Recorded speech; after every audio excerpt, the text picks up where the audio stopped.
inimigo sabe disso. O inimigo sabe disso. Eu disse que o inimigo, ele sabe tanto que ele tenta criar um tipo de constrangimento em nós. Você sabe, isso é uma artimanha, isso é um ardil tão terrível. De repente nós começamos a manifestar um certo constrangimento. Em quê? Em falar a verdade. Começamos a demonstrar um certo desconforto. Em quê? Em falar a verdade. Quando Deus está dizendo, eu escrevi dos dois lados, porque nada pode ser omitido. Eu não quero que convenientemente alguém vá e vire o lado de uma verdade dura para favorecer alguém. Eu não quero que convenientemente alguém vá e omita uma verdade que pode ser embaraçosa dependendo do cenário, do contexto de A ou de B, para poder não ficar numa situação constrangedora. Não, o nosso papel não é escolher as coisas, não é tapar umas coisas ou mostrar outras, é acreditar que de capa a capa, de Gênesis a Apocalipse, esta é a vontade de Deus para todos os homens, ou quem pode exaltar a beleza da palavra do nosso Deus. Dos dois lados, escritas de ambos os lados. E o Senhor diz, Moisés, venha permanecer aqui, sobe a mim ao monte. Quantos dias demorará a permanência, pregador? 40 dias. Quantos dias? Quantos dias? 40 dias Moisés permanecerá no monte de Deus, Horebe. É impossível não lembrar, não fazer, não pensar no traçado de um paralelo entre o ministério de Moisés e o ministério de um outro profeta que tem tudo a ver com Moisés, Elias. Elias, um profeta poderoso no Senhor, poderoso nos seus feitos e que tem muitas similaridades com o ministério de Moisés, também um profeta do Senhor.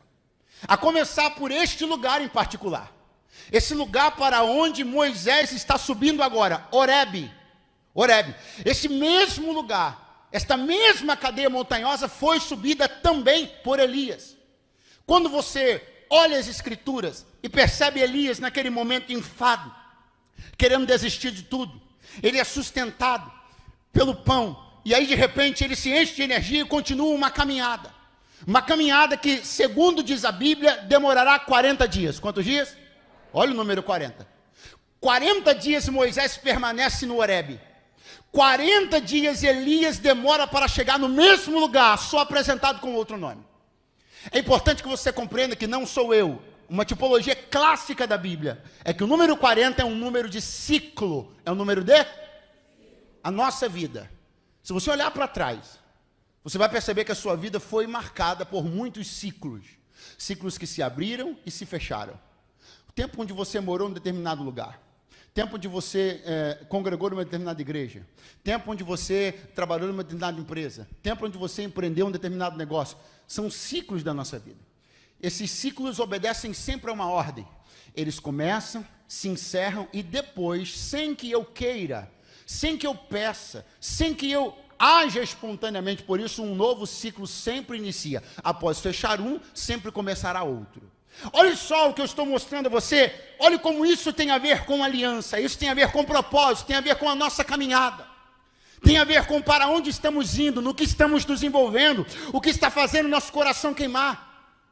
Elias vai usar 40 dias, ou seja, isso representa o uso de um ciclo inteiro da sua vida, para chegar até um monte, esconder-se numa caverna. E quando ele é, então, chamado por Deus, Deus diz para ele, Elias, o que fazes aqui? Pastor, aonde o senhor quer chegar? Não, já cheguei. Estou dizendo para você que Elias usou um ciclo inteiro da sua vida para fazer uma jornada e chegar a um lugar e Deus perguntar para ele, o que você está fazendo aqui? A coisa mais complicada que existe, o maior desperdício de tempo que nós podemos empregar, é gastar ciclos da nossa vida para chegarmos em lugares em que Deus vai nos perguntar, o que você veio fazer aqui? Todo ciclo da nossa vida precisa ser gasto na busca de chegar aonde Deus está nos esperando para dizer, seja bem-vindo, era aqui que eu queria que você chegasse. Eu quero dizer para você na noite desse dia, comece a investigar. Se deu o trabalho de colocar isso em oração, o que, pastor? Deus, eu estou usando o ciclo da minha vida para me movimentar numa direção. O Senhor quer que eu esteja lá? O Senhor está lá me esperando? Há um propósito lá para mim, há um concerto entre eu e o Senhor, uma aliança que me espera, um tempo favorável. Eu não quero, eu me nego, e que você se negue também, a gastar ciclos da nossa vida na busca de chegar a lugares para ouvir Deus nos perguntar: o que você está fazendo aqui? Eu profetizo que se hoje você estava caminhando numa direção onde Deus não queria que você estivesse, que você aborte esse ciclo, interrompa isso e comece um ciclo novo, onde você caminhará na direção do monte onde Deus te espera, e uma aliança espera por você lá também. Quanto tempo Moisés demorou para chegar nesse mesmo monte para qual Elias foi? Não sabemos. Mas nós sabemos quanto tempo ele permaneceu lá. 40 dias. 40 dias Elias demorou para chegar e ouvir Deus dizer: o que você está fazendo aqui?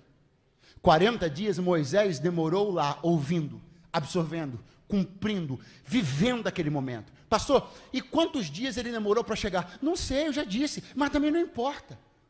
Porque se é para chegar no lugar certo, não importa quanto tempo você demora. Por que você está preocupado em saber quantos dias Moisés demorou para chegar? Você tem que se preocupar em saber que Deus estava esperando ele lá para 40 dias que revolucionariam a história dele, a história de Israel, a minha história e a história da humanidade inteira. Não importa o tempo que vai demorar, cada segundo que você permanecerá dentro da vontade de Deus valerá os esforços que você fez para chegar lá. Alguém me ouve na noite deste domingo aí? É isso que eu estou lhe dizendo. Ciclos, alianças, e de repente Moisés está lá em cima, recebendo tudo aquilo de Deus, ouvindo Deus, ouvindo as normas que Deus estabelecia, os códigos que Deus estabelecia, os códigos morais, comportamentais, ouvindo, instruções específicas, minuciosas, sobre todas as coisas que estavam relacionadas ao culto, à adoração, às práticas litúrgicas, e ouvindo. Era como se Deus tivesse instalado no alto do monte um grande laboratório, e Deus estava formulando o remédio. Deus estava trabalhando em algo que seria entregue ao povo, e se o povo soubesse lidar com aquilo, o povo manteria a comunhão e a aliança. Mas veja, diz-nos a Bíblia, que de repente começa uma confusão no arraial.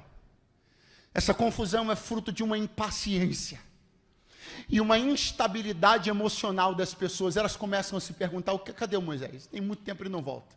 30 e tantos dias ele não aparece. Não há sinal algum. Pelo que a gente estava vendo, um monte tremendo, fumegando. Deus deve ter matado ele. Só pode ter sido isso. Deus matou ele.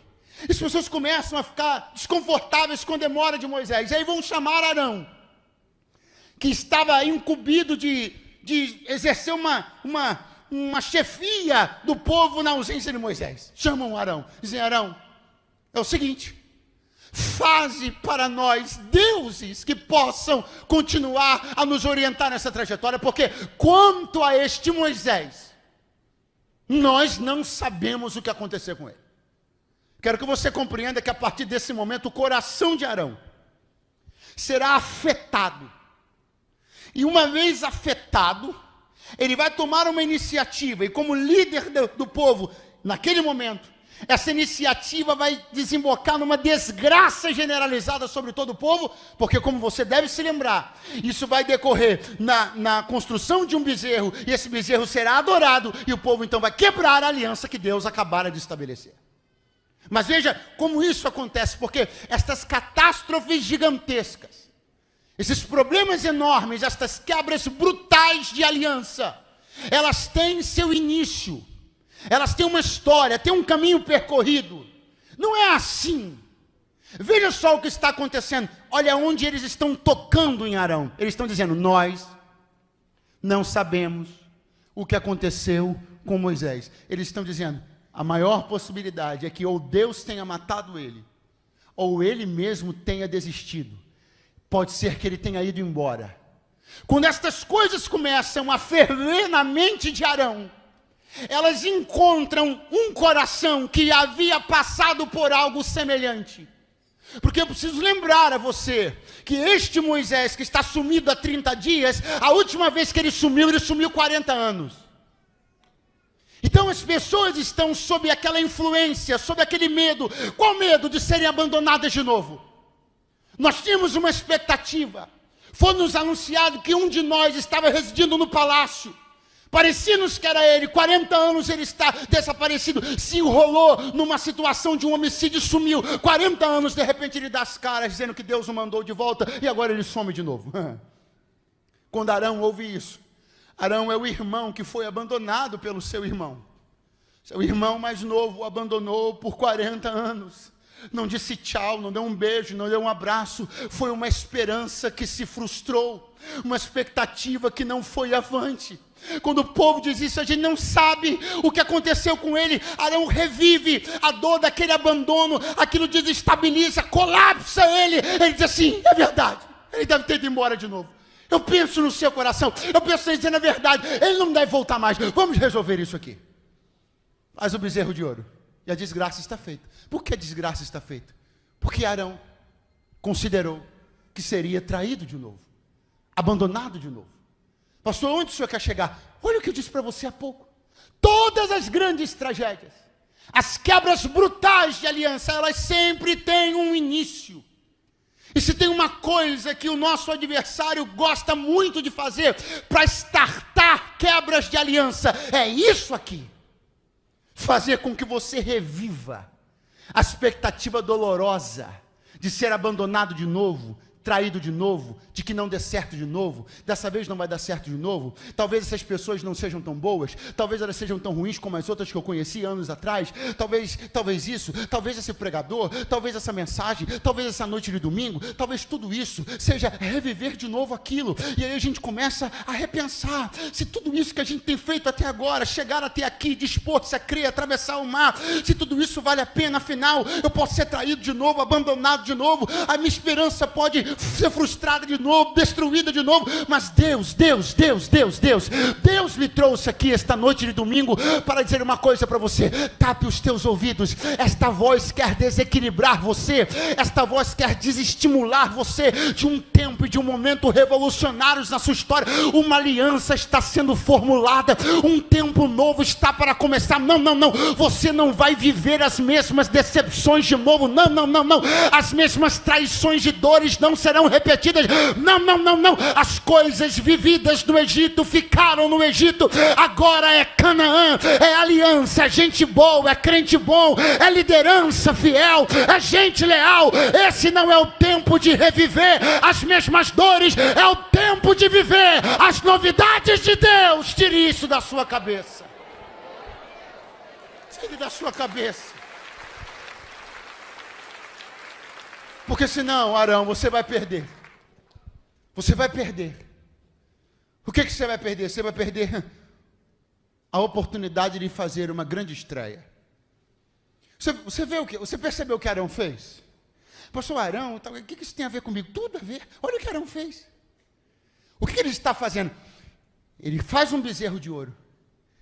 E ele está ali agindo como um sacerdote diante de um altar pagão e de uma imagem pagã.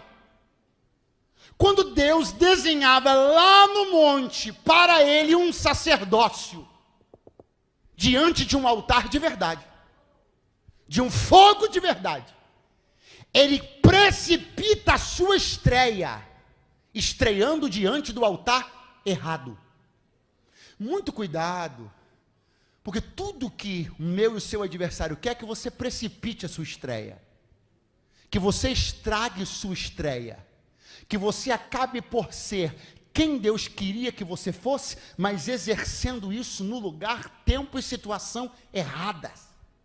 Não é para o altar do bezerro, Arão, é para o altar que eu estou preparando. Eu estou desenhando um espaço para que você oficie. Eu estou preparando, eu estou aqui conversando com seu irmão, estou dando a ele orientações acerca de um lugar que será preparado para que você exerça o ministério. Então não é aí, Arão, pastor, só pode ser mais claro, posso. Deus está trabalhando e preparando algo para que você exerça o que você tem de melhor. Não queime a largada, não estrague a estreia.